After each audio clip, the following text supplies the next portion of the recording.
Welcome to another edition of Wildcat Country. Eric Cohen and Shane Dale. Let's be honest, guys. It was not a good weekend for Wildcat athletics. I mean, it just really wasn't. The men's team, well, we know what happened against Oregon. We'll talk about that. And the women's team, frankly, got absolutely hosed by Pac-12 officiating. We'll also talk about that. Plus, we'll be joined by Matt Muehlebach, Pac-12 analyst and favorite guest of this program to break down everything that's going on with the men's team. And is it ready to jump? Should we be all getting ready to jump off the ledge and panic about this team? But first, Shane, I mean, I don't even know what to say about last weekend. It stunk. Yeah, you know what? I don't want to say we're spoiled here because we've certainly been through the ringer in a number of ways as Wildcat fans over the last several years or decades, or whatever we want to put it, whatever time metric you want to put on it. But over the last few weeks, it's been pretty smooth sailing until recently. You know, we ever since the late November, they had the Territorial Cup win and the Maui Championship. It's been almost all exclusively good news. And then the last couple of weeks happened. This past week was rough, both on the men's and women's side, like you said. And we'll get into it a little bit. But and Matt Muehlebach is a great guest for us to have this week, just because he's a U of A alum, so he'll give us some optimism, but he'll also give us sprinkle some realism in there. So I'm looking forward to catching up with Matt. It's the first time we've talked to him in a while. Yeah, we haven't talked to him since last year, so looking forward, as you said, to having him back on. But, Shane, let's get right to it. There's a lot to discuss, and our first segment is called Buy or Sell, if you're new to the program, and it is presented by Ice Shaker, as Shane is drinking right there, and we both have our Ice Shaker behind us. There you go. If you're watching the YouTube video, you can see our half-gallon jug, which you can buy at iceshaker.com using promo code Wildcat Country, capital W, capital C, for $5 off. Or you can go to fanatics.com and get Ice Shaker Wildcat stuff on there. All right, Shane. Number one in buy or sell. I'm going to keep it real simple. Yep. Now it's really time to panic about the men's team.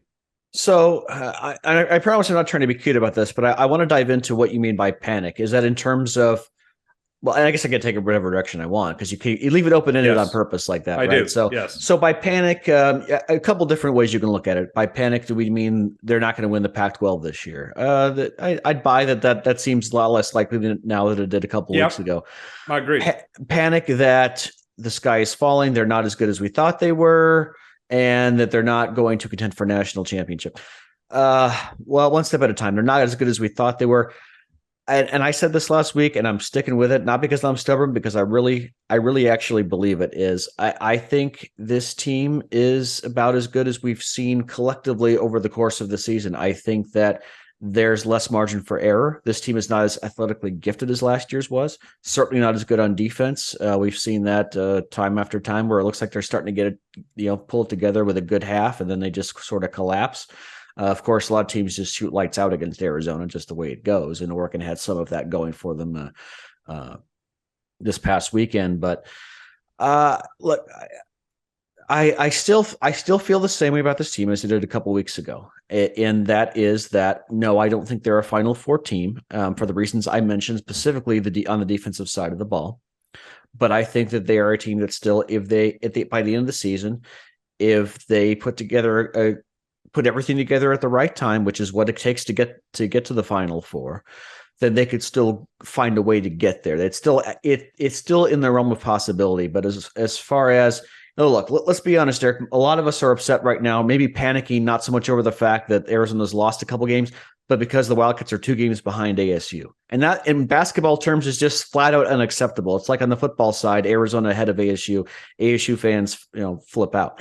On the men's basketball side, ASU being not 1 but 2 games ahead of Arizona, and then cleaning Oregon's clock, and then watching Oregon do the same to us, that can send someone down a panic spiral. And Twitter was very interesting after the game. I think people have maybe come to their senses a little more after that. So panic as in they're likely not going to repeat as Pac-12 champs. Yeah, I'll buy that. Panic as in they're not going to figure it out. They're not going to at least have the opportunity to put together a good run in March. I'm not there yet. All right. Yeah, I'm panicking. I'm going to buy this one. It's based on what I saw last weekend.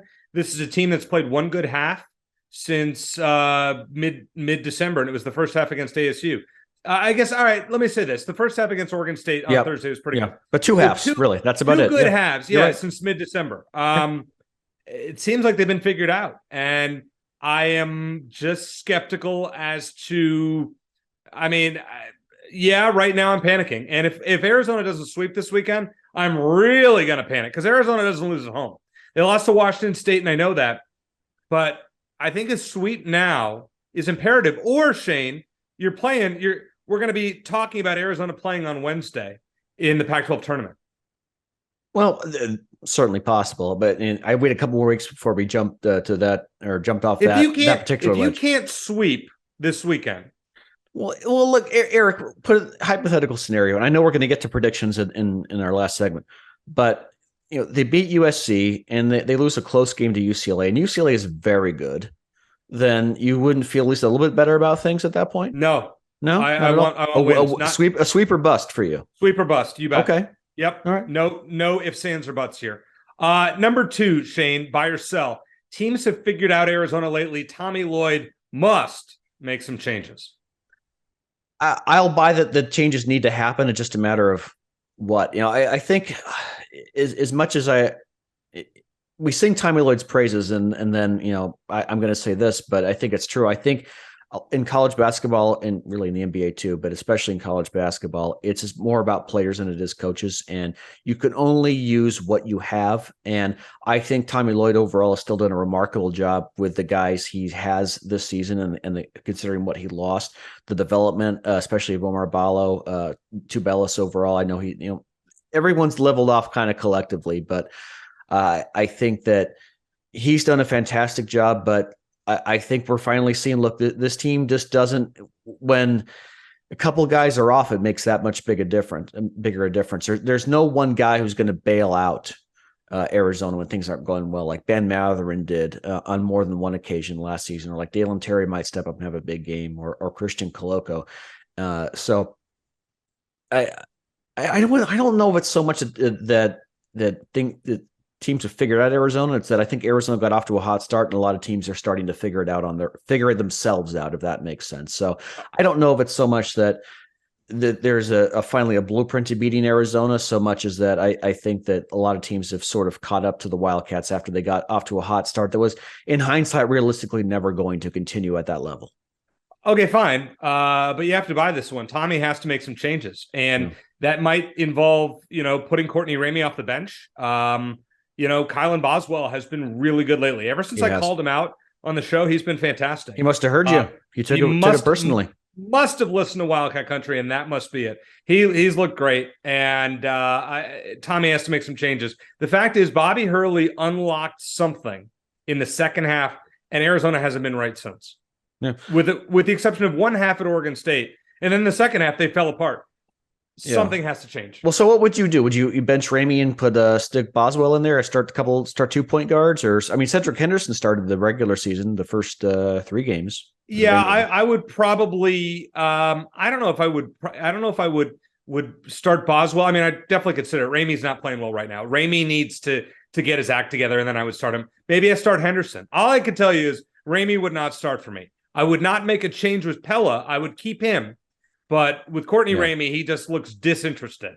And, if you watched, there was one game, I don't remember what it was. Was it Washington, something like that, where there was maybe it was against Oregon. I don't know, where there was a guy going for a layup at the other end, and he was going for a layup and lackadaisically laid the ball up and got it swatted away. Throw it down. What are you doing?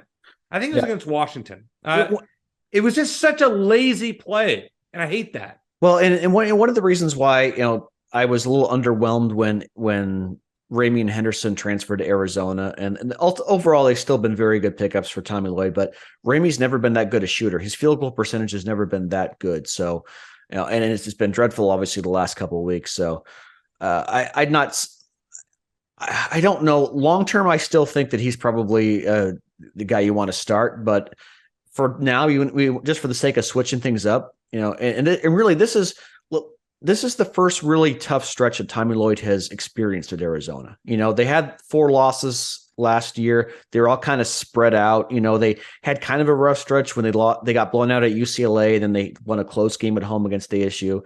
And then they went and they swept UCLA and USC the following week. So all of those struggles were very short-lived. This is the first time where it's been several weeks like of sustained ineptitude.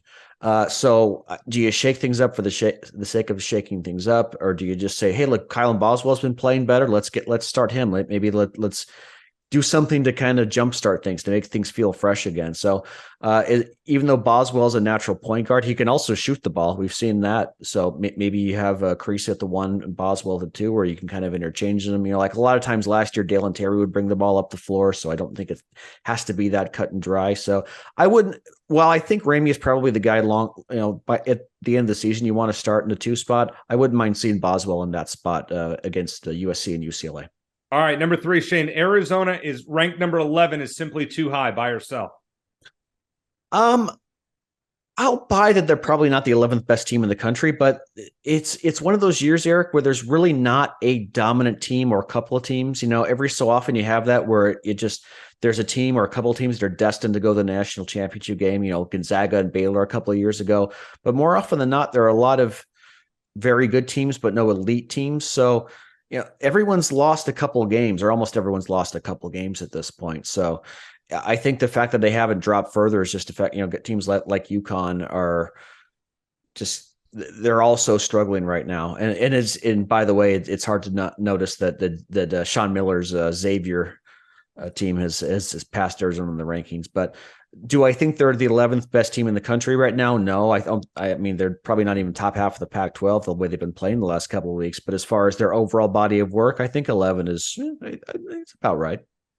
I'm going to say that Arizona is, I'm going to buy this one. They're simply too high. I think right now I'd put them around 15. And therefore, I'm going to follow this up with another question, Shane. Okay. Arizona's chances at a top 3 seed are pretty much out the window without a sweep this weekend. I wouldn't say out the window. I'll sell that because I think there's still enough room for quality wins, even though the Pac-12 is what it is. If you picture that they play UC, they could play UCLA a couple more times. Obviously, beating them out on the road is going to be a tougher task, but it's something that can be done. I think a 1 seed is probably out the window realistically, a 2 seed maybe as well. But I think there's still time to right the ship. And I think the selection committee, even though I don't know if it's an official metric, they do weight how you finish a little bit more strongly than how you start. So, Arizona struggles for the next week, or even say they go 2-2 in the next couple of weeks. I still think there's time for them. If they finish strong, they say they win like 5 of their last 6 in the regular season, and they go on and win the Pac-12 tournament. And that includes a win over UCLA. A lot of ifs, but if that comes to fruition, I think a 3 seed is still in play. A sweep is imperative this weekend. I can't emphasize that enough. Simple as that. If they don't get that, I would say maybe not out the window. That might be a little overreacting. I think a top 2 seed is probably out the window if you don't beat UCLA at home. Simple as that. You'll have lost two of your last 3 at home, assuming you beat UCLA or USC on Thursday. I think at this point, this is a must-win game. Call me crazy, and I might be, but it's a must-win game. All right, number 4, Shane. Just going to keep this one generic, men's and women's. Pac-12 basketball officiating. Buy or sell? Unless that's a trick question, that's the easiest sell ever. Certainly, it's been consistently bad, and we saw that on the women's side. Oh, it's awful. If you happen to watch the end of the Arizona-Utah game on Sunday, Arizona looked like they were about to pull off an incredible comeback in the last few seconds. That's a call you cannot make, Shane. Yeah, well, it was a very iffy call. Even see, here's the thing: I'm not one of those people who thinks that referees should swallow their whistles at the end of games. So it's a foul. It's a foul. But even with that was a call that doesn't always get made. I think there are some officiating crews, whether it's football or men's basketball or women's basketball, whatever the sport is, they're kind of a respect my authority kind of crew, and they like to make it about themselves. And I think this was one of those instances. And so it was unfortunate that that the call was made under the hoop with 1.6 seconds left, and what was really a desperation inbounds pass by Utah. It was really unfortunate because I think Arizona, they got swept at Utah and Colorado. We had Coach Barnes on last week, and she talked about how difficult a trip that is. They really played pretty well overall. Defensively, like the men's side, that they still have some work to do, but they were ahead or tied with Colorado late, and Colorado's been playing very well lately. And then Utah, a well-rested Utah team that didn't have to play ASU, which forfeited a couple days earlier, That was a back and forth game. They took the lead a couple times late, including with less than 10 seconds left, with less than 5 seconds left. And then the inning happened. So it's not a situation where they really deserve to get swept, with officiating or not. There's still plenty of time for them to right that ship. And unlike on the men's side, there's a lot of opportunities for quality wins. I think that despite the road sweep that the women are putting together. But to go back to your question, no, I know I saw you made the comment on Twitter that get us to the Big 12 so we don't have to deal with the Pac-12 refs anymore. I don't know. I'm not that familiar with Big 12 officiating, so I don't know what can't be worse, Shane. I don't know if it's a grass is greener situation, but no, it can't be worse. You're right. No. I mean, you don't. I am going to disagree with you, at least from my point of view. I think there's certain calls that you swallow the whistle at the end of the game. That was one of them. I mean, that was. I think I get it. I get it. Course of a game, that is more likely to be a foul than it is at the end of the game with 1 second left. The officials simply, in fouling an 80% free throw, they knew that. They knew she was a good free throw. I mean, that was a case of we don't want Arizona to win. That's what it looked like. Listen, you're putting yourself in a situation by even making contact in that situation where it's risky. But that is a call that I believe the officials do not make more than 50% of the time, men's or women's. Put it this way. If the game were in Tucson, they would not have made that call. Not a chance. And that's it, Shane. Yeah. I mean, I am a proponent of, I don't care where the game is played. Doesn't matter who you make the call.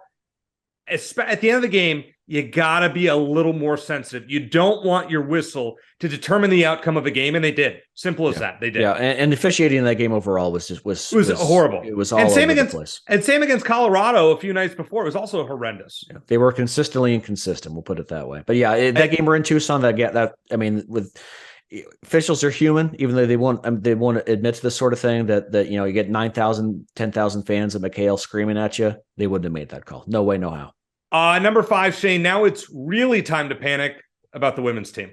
For the reasons I mentioned, I'll sell that. I still think, and Coach Barnes pointed out that there's so many new faces on this team, 7 new players, really. They had some stability with Kate Reese coming back and Shayna and Maddie Connor and Helena Puello, but a lot of young players, transfers, a lot new players in the mix.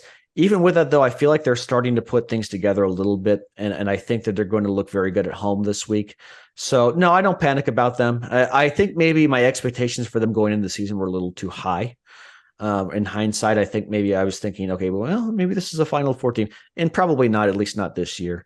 But again, like I said, the Pac-12 on the women's side is much stronger than on the men's side, and that sweep, and you just look on the face of it, doesn't look good. But they put together a couple of decent performances. They should have and probably deserve to win at least one of those games. I think they'll be fine. I think they'll get better on the defensive side of the ball. There's more turnover on this team than I really took into account going into the season. And I think the freshmen are only going to get better by the end of the year. And I think they could I still think this is a team, put it this way, at this point, I think the women are more likely to get to the Sweet 16 than the men are. Whoa. I'm not willing to go that far yet. I'm not saying they're going to. I think that they have a better chance of making a run in March. But to your point, you have to get a top 4 seed in the women's side to really have a good chance. So, and this weekend losing both hurt. It did. But I am not panicking at all because I thought Arizona played well enough to win both games. Simple as that. Games were decided at the end by referees. And I thought the Colorado game, not necessarily, but the Utah game, it was close. It was close. I mean, Arizona had a chance to beat Colorado in the final second. Yep. Disappointing. And I feel for Adia, and I hope I didn't jinx her by saying I thought Arizona was going to win both games last weekend. Whoops. Wildcat Country curse strikes again. Yep. Let's talk to Matt Muehlebach and see what he thinks about the men's chances of going far in March here on Wildcat Country.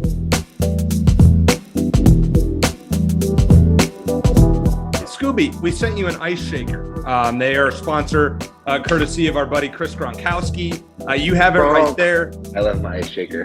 Fun fact: when I trained with Glenn Gronkowski, everybody, when we were trained together, people thought I was the other Gronk brother. So it's kind of funny. But yes, I love my ice shaker. It is very good. I use it every day. I am a veteran to the ice shaker game, by the way. What's up, Wildcat Country? Chris Gronkowski here. Use coupon code Wildcat Country at iceshaker.com. Shane, it's been a long time since we had one of my favorite college basketball analysts on the program, and he's a U of A alum. He's Mr. Triple Double. He's a Pac-12 Network analyst. We see him all over the place. Matt Muehlebach joining us here on Wildcat Country. Matt, I'm on the ledge. It's been a rough couple weeks. Arizona has played one good half of basketball since mid-December. Talk me off of the ledge. Is this team for real, or did they just get us overly excited early and not really as good as we thought they were? Well, first of all, thanks for having me on, fellas. Really appreciate it. I always love coming on the show, and you guys are bringing in the reliever for the Arizona basketball squad, right? No, you're the emergency starter. You're the ace on 3 days rest, and we need the W, Matt. We need the hard hitting analysis that you always give us. Right in time for UCLA, USC, right? The LA schools. Exactly. And how crazy is it that I think maybe the four best teams in the Pac-12 are playing literally in Tucson and Tempe in 2 days. So it should be an amazing weekend. I don't know, man. I was watching the games in the studio on Saturday, and I got to tell you, I was surprised at Arizona's result. I was maybe more surprised at Oregon and how well they played, because this is the classic. I guess this is me talking you off the ledge here. This is seriously the classic. Arizona's got Arizona on their chest, and people are playing their best basketball against Arizona. It's not an excuse, it's not an excuse for maybe losing or how bad they lost. And I'll tell you that the team has lost in some different ways, which may be good news and bad news. You look at the couple losses, Utah and the Washington State game, and Arizona just shot it terrible. You look at, I think it was 4 for 28 in one of those games, 4 for 25 in the other from three, and couldn't make a shot. You'd make the argument that they probably should have gone inside more if they can, but teams are playing for that. They're kind of daring and baiting Arizona to shoot, and they're kind of picking their poison. And if they get an off night, they think they can beat Arizona. What concerned me about Oregon, though, was different. It wasn't so much an offensive, game as much as it was just defensively. They really struggled with Oregon's size, their shot making. Oregon shot like 70% from two in that game. I mean, they were getting just anything they wanted inside the arc, and they shot it pretty well from three. It was okay, but it wasn't enough to, blow you away. And so I think, one of the things that I still think this Arizona's team is very, very good. Are they in a top 5 team right now? No, they're not. And they got to prove that and get maybe back to that spot. And they got a chance to do that. But I think defensively is where I would want to see some improvement if I were them. I think playing with a little more of an edge, a little more desperation, a little tougher, a little more physical, and just being better on that end of the floor is something that they're going to need to do this weekend. Yeah, Matt, like Eric said, thanks a lot for joining us. This is Tommy Lloyd's first real, test in his time as Arizona's head coach. They scattered a few losses throughout last season. That was about it. They had a loss early against Utah, and they bounced back from that. This is really their first longer slump, if you want to call it that. Based on what you know about Coach Lloyd, are you confident he's going to make the adjustments, based on the players he has on both sides of the ball, to be able to turn this thing around?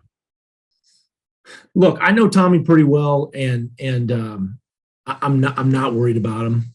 This is he's been through this. He's been through this at Gonzaga a million times.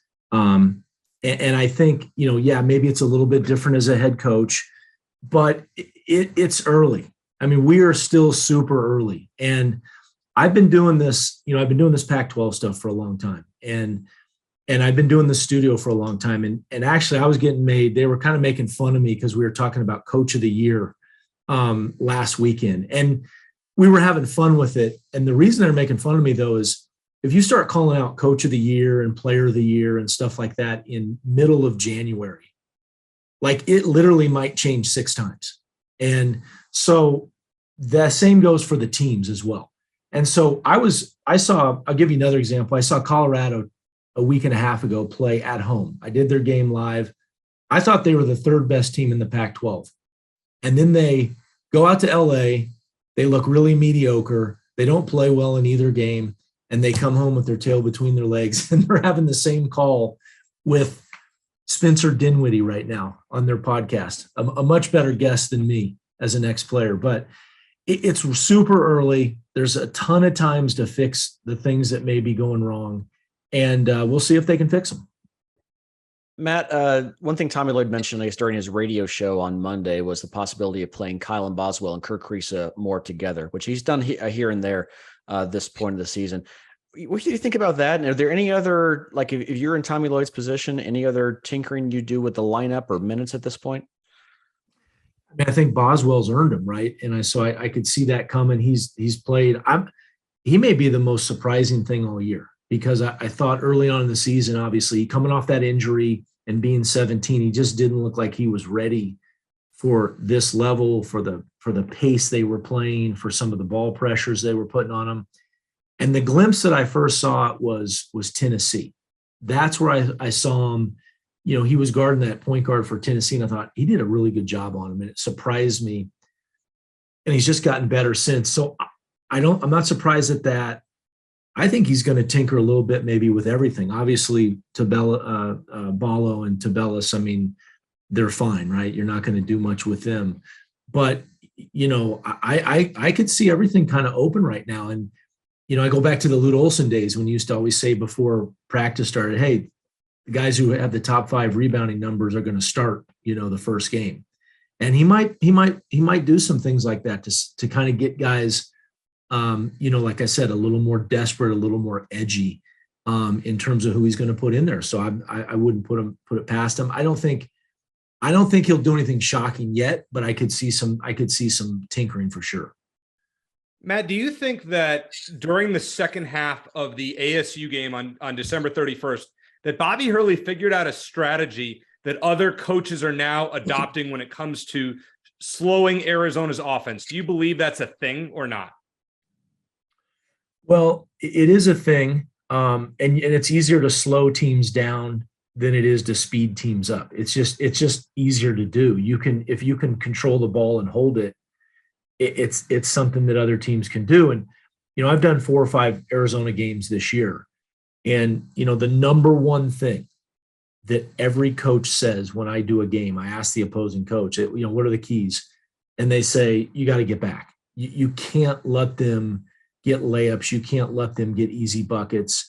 And everybody knows that. I mean, it's, you know, they were leading the nation in 2-point percentage. And one way you do that is by running the floor and scoring quickly and so forth. So I think slowing down is a tactic for sure. And so Arizona's got to execute better on the half court. I think playing, you know, people are playing all their 5 players inside the arc and playing them inside the lane. And they're going to keep doing that. You have to, because their 2 bigs are the 2 best bigs in the country. So one guy that I think universally is struggling, that everybody is trying to figure out what happened, is Pelle Larsson. Now, you're a guard, a very successful one in your day. What would you advise Pelle to turn things around at this point? You know, I think I remember Dick Tomey years ago. I probably told you this story because I'm running out of stories now at my age. But I remember Dick Tomey, I was going to lunch one time and they were struggling. They had lost a couple in a row. And he said, what are you going to do this week? You know, drastic changes. He goes, we're just going to work on blocking and tackling. That's all we're doing. And if I were Pelle, all I would do is just, you know, you work on defense. You work on defense and rebounding. That's what you do. You play defense and you rebound and you let the rest of the game come to you. That's really all you can do as a shooter. And I went through some slumps. I had some, my senior year, I had a rough patch right I played really well early, and then I'd kind of a rough patch right before the holidays. And I was not shooting it well from 3. And I remember specifically, you know, talking to one of our coaches about that. And he's just like, play defense and rebound. We played UCLA in the very early in the conference. And I think I went 6 for 6 from the field, 5 for 5 from 3. And it all came together sort of luckily, I guess, because I wasn't thinking about, you know, my offensive numbers. Matt, on the defensive side of the ball, just from your experience, is that when a team's struggling on defense, and I try not to mention Ken Palm all the time, but I do anyway, that it's quite a bit a drop from last year. Is it a matter if you don't have the guys, you don't have the guys? Like obviously they lost Christian Coloco and from last year, or is there something that Tommy Lloyd can do scheme wise that could help boost the defense the rest of the season? Yeah, I'm with you on the numbers, by the way. They're now like barely in the top 100, which, if you were an average team, you'd say, oh, that's not bad. We're in the top 100. But if you're looking to, make a Sweet 16 and a further run, you really need to be in the top, at least in top. They were like 20 or so last year. Yeah. So it's a little personnel. It's always going to be a little bit personnel. But I also think it's the rebounding numbers could be better.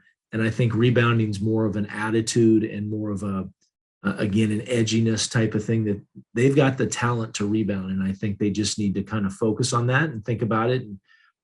But the other thing they don't do is, it's tough. They don't get a lot of steals, and that's just the way their defense is. And part of that is personnel, right? They're not going to take the ball away from you a ton usually, although they had a few steals actually against Oregon. And so I think it's more just at this point, attitude, desperation, edge, whatever you want to call it. And again, as I mentioned, like those Utah, Colorado were rolling, baby. And then they got to LA, and now they're having these same calls, and you know what they're doing. Their defense, rebounding, they're doing all those same things. And I think Arizona is going to be, it's going to be interesting to see how physical, because I think Colorado and I think UCLA is probably the most physical team in the league. And UCLA out-physicaled Arizona in the first game last year at Pauley. And then Arizona, kind of like UCLA punched them in the mouth a little bit. And then Arizona punched them in the mouth when they came back to Tucson. I thought Arizona really toughened up, during that span. And I was really impressed this year. Look at Cincinnati, first game in Maui. Look at San Diego State. Look at Tennessee. Those are three of the most physical, defensive-minded teams in the country. And they passed those tests. It was kind of the Houston, test from last year. They passed the test. So they can do it. It's just a matter now of, it's going to be interesting to see how they do that this weekend. My last question for you, Matt. How many NCAA tournament teams are there in the Pac-12, and who do you think ends up winning this conference? I think there's up to 6. I think right now there's 3 in. I think UCLA, Arizona State are in if you did it right now. I think the other 3 teams that could get in, and there's maybe even a 4th, so I'll even throw it out to 7, is Colorado, Utah, and I think Washington State, Oregon. All 4 of those teams are in range. If you ask me who's going to do it, and I was really impressed. So the first 3 teams are going to do it. They're going to make it, those 3. I think if I had to pick one team out of there, God, it's tough, but I might pick Colorado. Colorado has really good guard play. They have 2 really good players. They didn't look great this weekend, but I really like what they do. And so I would say right now, but I could be, could be in any one of those other 3. I think it's going to be 4 teams. I've never asked you this one, Matt, so I'm going to throw it out there. It's the end of our segment, so of course, I have to ask you a couple of interesting ones. If you were to do a coach draft in the Pac-12 among Pac-12 coaches, and choose your top 3 in no order, but just top 3, who would you choose this year or all time? Just among for the future. Coaches, for the future. Well, I'll tell you what. I'm going to do this year, if you don't mind, because I want to do what we've seen so far. Tommy Lloyd would 100% be in the future. I think Tommy's one of the top 5 coaches in the nation when you start looking at now and in the future. He's going to crush it in Arizona, and he's just going to crush it. I think this year, if you're looking at coach of the year,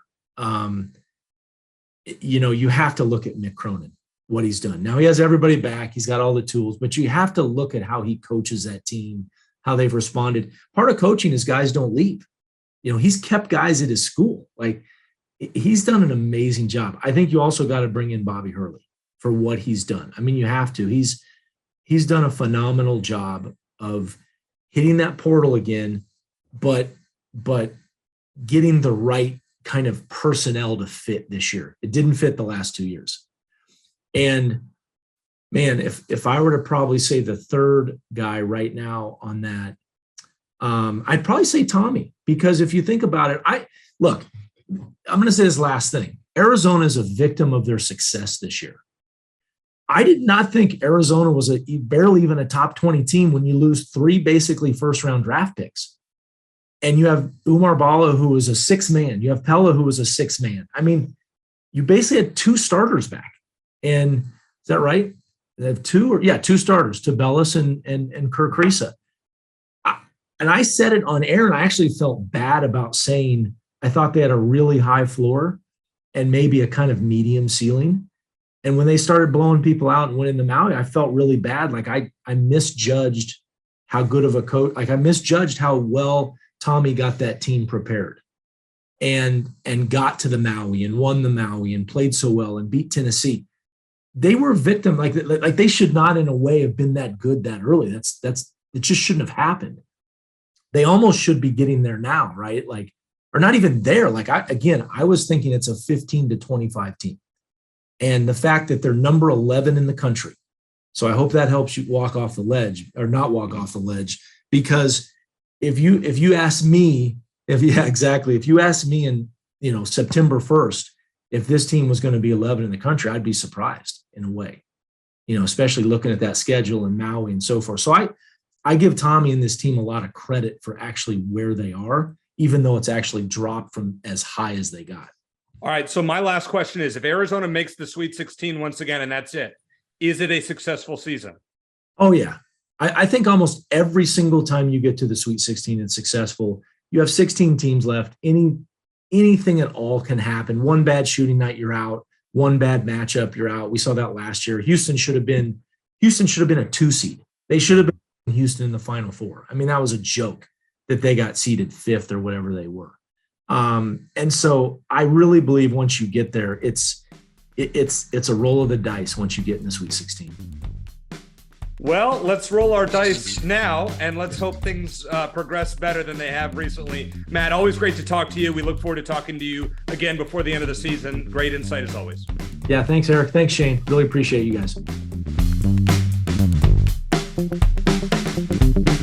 If you're looking to add value to your sports cards, you've got to check out dtsportscards.com. They're an authorized dealer for PSA, which means you'll get great prices on your submissions if you go through them. And for just $2 a card, DT Sports Cards will take a close look at each card you submit and let you know whether it's worth grading. I just submitted some high-end hockey cards. They took a very close look, said they're good to go, and they all earned a PSA 10 grade, which tripled the value of each card. DT Sports Cards is located right here in Arizona. They provide quick, personalized service through email or direct messages.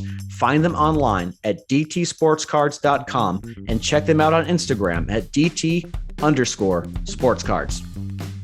Thanks to Matt Muehlebach for joining us. And now it's time for our third segment, which is presented by DT Sports Cards. And Shane, on January 28th, we are, a week and a half away when we're recording this. The Chandler Gilbert Card Show is going to be out there. You're going to be selling some cards, and DT Sports Cards will be there. Tell us about it.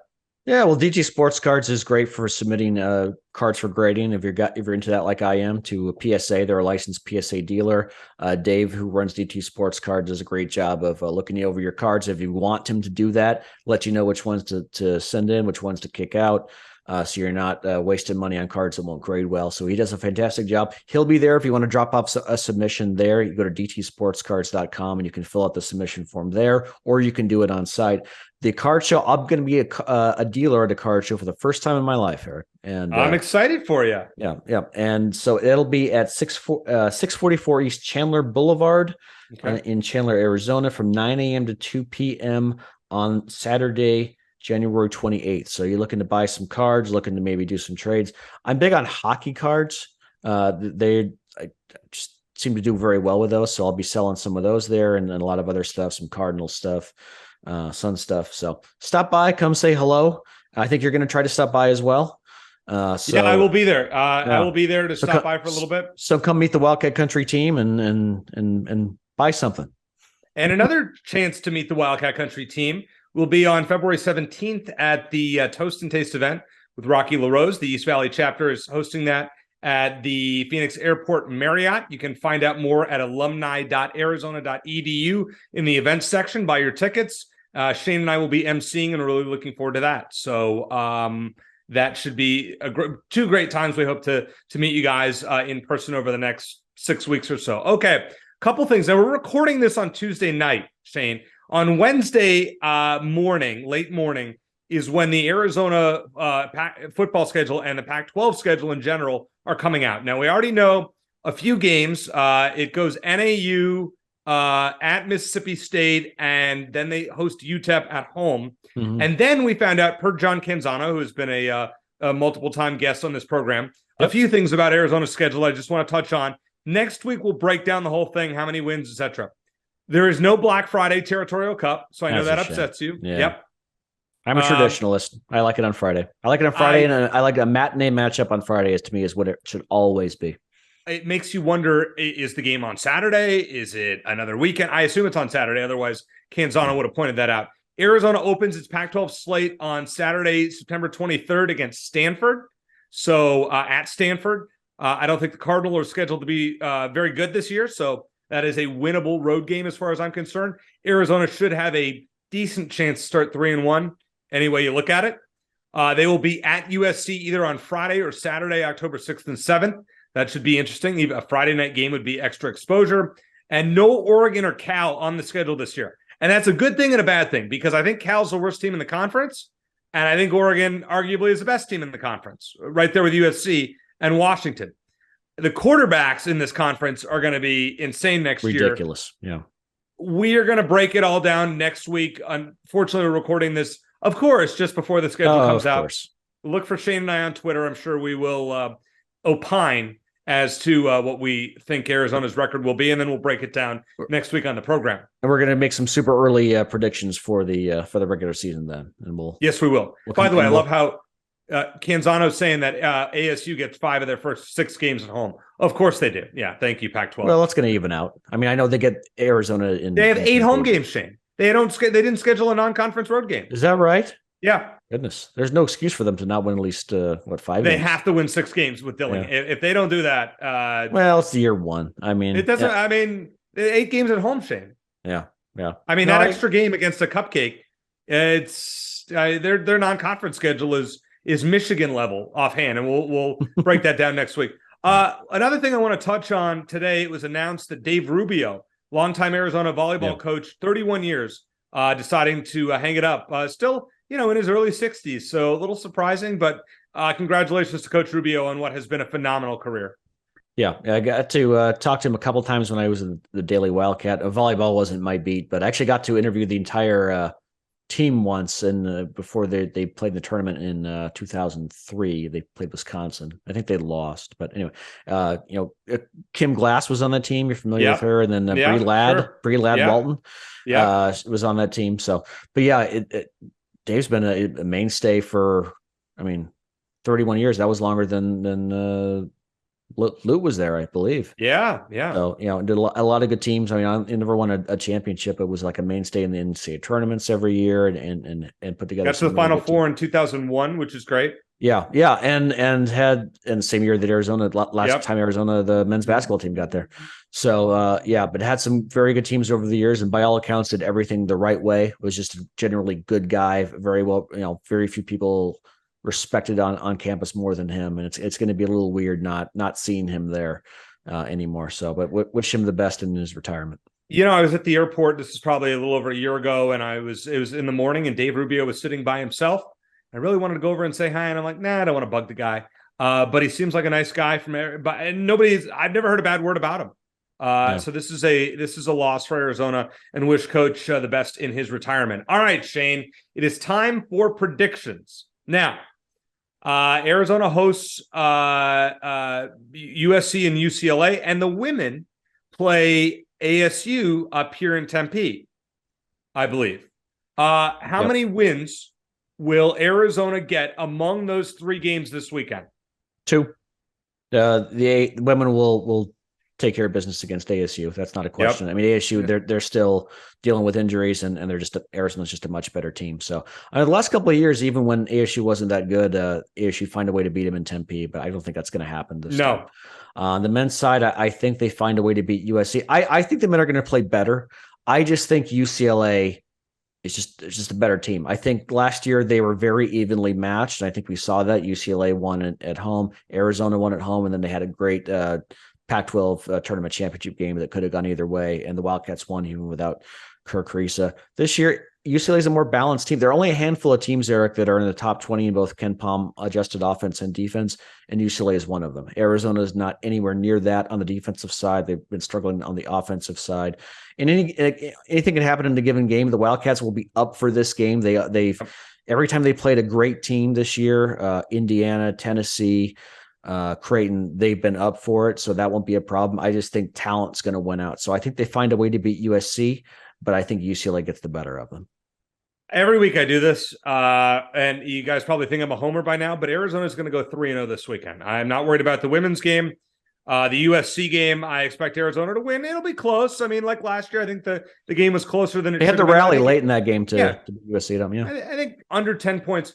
I will be there on Saturday in Tucson for the UCLA game. That's such a great atmosphere. Yeah, I loved going to U of A UCLA games over the years. I haven't been to one.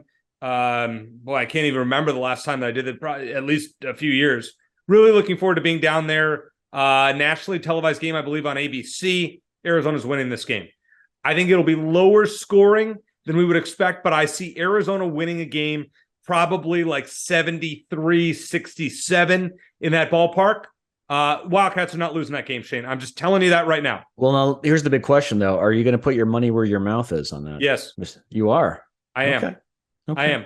I will take, on because I got to believe UCLA is going to be favored by a couple points. You never know. But it'll be close. It'll be close. I've seen people say that UCLA is going to be favored if Arizona wins fairly comfortably on Thursday night, and who knows what's going to happen with UCLA at ASU. I mean, ASU. I think UCLA wins, but I think didn't last year they lose at ASU? So I think because it's one of those trips. I think a lot of times, because teams gear up to play U of A, and Kyle Dodd, the commentator at ASU, calls it the U of A effect, where a team will go down to Tucson, lose to U of A, and be like, okay, well, our whole trip is ruined now. So then they go and lose to ASU too. So, but ASU is also legitimately good this year. That game against San Francisco notwithstanding, they've put things back together. So. No, I wouldn't be surprised if ASU at least gave them a hard time. And ASU's only loss at home this year is to U of A. Arizona, yeah. But I'm not as optimistic as you, but I hope you enjoy it. And it's really unfortunate. This is going to be one of the, I guess the second to the last time we're going to see Arizona versus UCLA in McHale Center for the foreseeable future. Oh, that's right. I didn't even think about that. It's really a shame because it's such a big game field, regardless of the records. Yeah, it is. It's in football, it's Arizona versus ASU. In men's basketball, it's Arizona versus UCLA. And I've been to a couple of those games. Just regardless of the records, it just always has a big game feel when they play each other. More reason to get out of this garbage conference once the Southern California schools leave. The officiating stinks. The TV deal stinks. And Shane and I'm sure we'll talk a lot more about that over the next 6 months. Just a hunch. Arizona sweeps this weekend. Mark it down. I'm confident in that. And yes, I will put my money where my mouth is. Like it. Want to thank Matt Muehlebach for joining Shane and I. Great perspective from him. For Shane Dale, I'm Eric Cohen. Thanks for listening. And as always, bear down.